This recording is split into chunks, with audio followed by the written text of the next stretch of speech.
Assalamualaikum dan salam sejahtera kepada semua yang menonton video ini. Saya Muhammad Afiq dan ahli kumpulan saya Syifa dan Ayi akan berkongsikan kepada anda semua tentang satu projek untuk menyelamatkan hutan di Malaysia. Berdasarkan statistik soal selidik yang telah kami sebarkan kepada masyarakat, seramai 90.7% masyarakat Malaysia yang mengetahui tentang kebakaran hutan yang berlaku di dunia ini. Apakah itu hutan? Baiklah, hutan merupakan suatu kawasan yang ditumbuhi oleh tumbuhan yang pelbagai dan bercampur. Atau lebih spesifik, hutan merupakan tanah yang meliputi kawasan seluas 0.5 hektar dengan mempunyai pelbagai pokok yang berketinggian 5 meter. Untuk pengetahuan anda, setiap pokok hutan mengambil masa lebih kurang 5 tahun untuk matang. Oleh itu, hutan mengambil masa yang sangat lama untuk dibentuk. Baiklah, di sini kami akan kongsikan satu projek yang telah kami rancang untuk rakyat Malaysia, iaitu satu rumah, satu pokok hutan.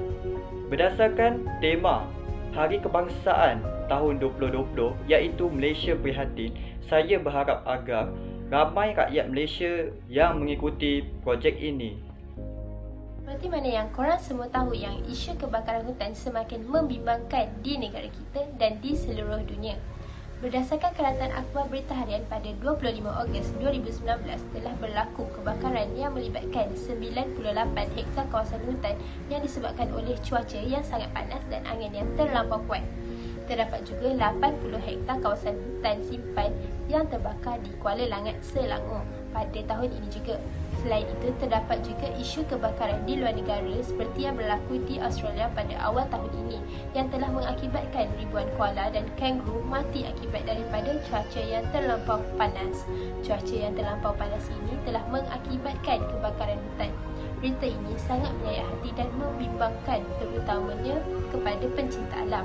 Disebabkan isu inilah kami telah sebelah suara untuk melaksanakan kempen kesedaran pembakaran hutan dan melaksanakan projek Satu Rumah Satu Pokok bagi mengelakkan daripada perkara seperti ini terus berlaku dengan lebih teruk. Ini juga kerana pada pandangan kami, masyarakat tahu kebakaran hutan banyak memberi kesan negatif. Tetapi adakah mereka tahu apa yang perlu mereka lakukan untuk menyelamatkannya? Maka, apakah punca berlakunya kebakaran hutan? Kebakaran hutan boleh terjadi dengan dua sebab, iaitu disebabkan oleh tangan-tangan manusia ataupun disebabkan oleh semula jadi.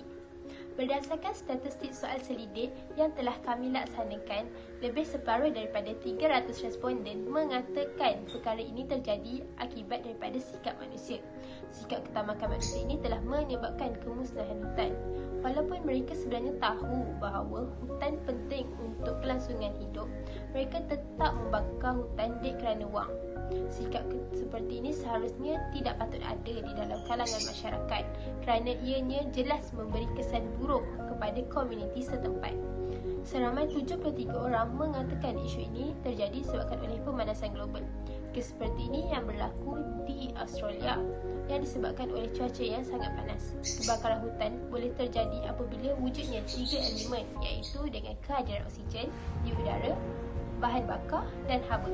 Bukan sahaja cuaca yang sangat panas ini boleh menghasilkan haba, malah angin yang terlampau kuat juga boleh menghasilkan haba apabila wujud geseran antara daun-daun.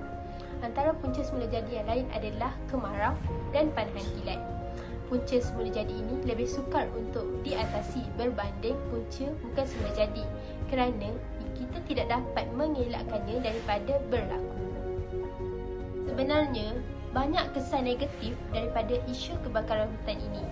Berdasarkan soal selidik Google Form yang telah kami laksanakan, 46.2% menyatakan kebakaran hutan menyebabkan jerebu. Ini tidak dapat disangkal lagi seperti yang berlaku pada tahun 2019, iaitu kebakaran hutan di Indonesia, yang pada akhirnya telah mengakibatkan jerebu bukan sahaja di negara mereka, malah di beberapa Asia Tenggara termasuklah di negara kita iaitu Malaysia. Jerebu ini menjejaskan kesihatan masyarakat, terutamanya kepada masyarakat yang menghidap penyakit yang berkaitan dengan peparu. 22.6% mengatakan pembakaran hutan mengakibatkan pemanasan global. Pemanasan global ini mengakibatkan suhu bumi meningkat, lalu berlakunya pencairan ais di kutub, dan akhirnya aras air laut akan meningkat. Apabila fenomena ini terjadi, kawasan rendah akan ditenggelami air dan ini boleh menyebabkan kematian. Pembakaran hutan juga menyebabkan kepupusan flora dan fauna, habitat haiwan musnah dan pencemaran udara. Maka kadar haiwan di muka bumi ini akan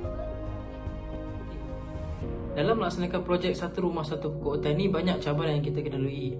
Antara yang paling utama sekali ialah masyarakat kita sendiri pun kurang pendedahan terhadap alam sekitar kita yang semakin lama, semakin hari, semakin teruk. And even kalau diorang tahu pun alam sekitar kita ni teruk, diorang takkan kisah pun. Sebab apa? Diorang tahu diorang hidup, diorang buat kerja diorang tanpa memikirkan apa yang berlaku di sekeliling mereka. Untuk cabaran kedua ialah kawasan rumah yang terhad. Maksudnya kawasan rumah yang terhad kat sini adalah untuk menanam pokok Satu Rumah Satu Pokok Hutan ni mestilah mempunyai kawasan rumah yang luas. Sebab apa? Kalau sempit, pokok tak boleh nak hidup. Sebab pokok ni pun perlukan ruang, perlukan penjagaan yang rapi, perlukan cahaya matahari yang cukup. Jadi kat sini kita tak boleh nak apply projek kita ni kat seluruh rakyat Malaysia. Maknanya kepada sesiapa yang mempunyai rumah yang luas, bolehlah dia buat projek Satu Rumah Satu Pokok Hutan ni. Untuk cabaran yang terakhir ialah cabaran dari segi masa untuk menghasilkan satu video animasi mengenai projek kita, iaitu projek Satu Rumah Satu Pokok Hutan. Okey, kenapa kita kena guna video animasi? Sebab video animasi terbukti lebih menarik perhatian rakyat Malaysia. Salah dari segi umur kanak-kanak, remaja, dewasa atau maupun orang tua. Sebagai contoh, kita tengok video animasi yang dikeluarkan oleh Kartun Belajar ni mengenai COVID-19. Kita tengok video yang gempak. Tengok pun telah banyak meraih tontonan, walaupun baru beberapa hari, tapi telah banyak meraih tontonan. Okey, konsepnya sama je, kita akan apply untuk video kita.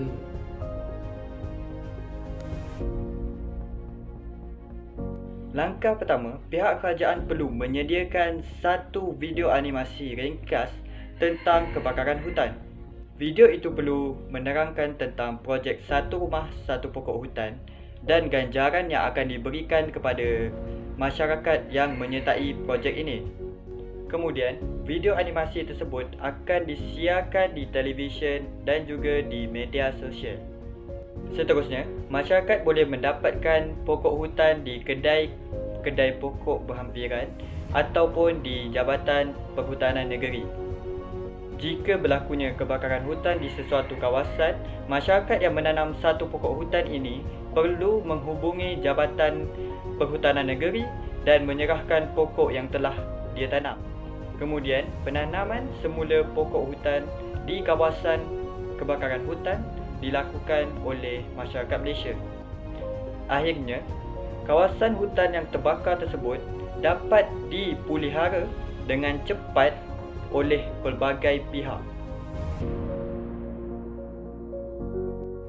Okey, untuk kesimpulannya, saya berharap projek yang kami lakukan ini dapat diterima dan dilaksanakan oleh semua rakyat Malaysia agar kita dapat bersama-sama merasakan manfaat daripada projek yang kita lakukan ini.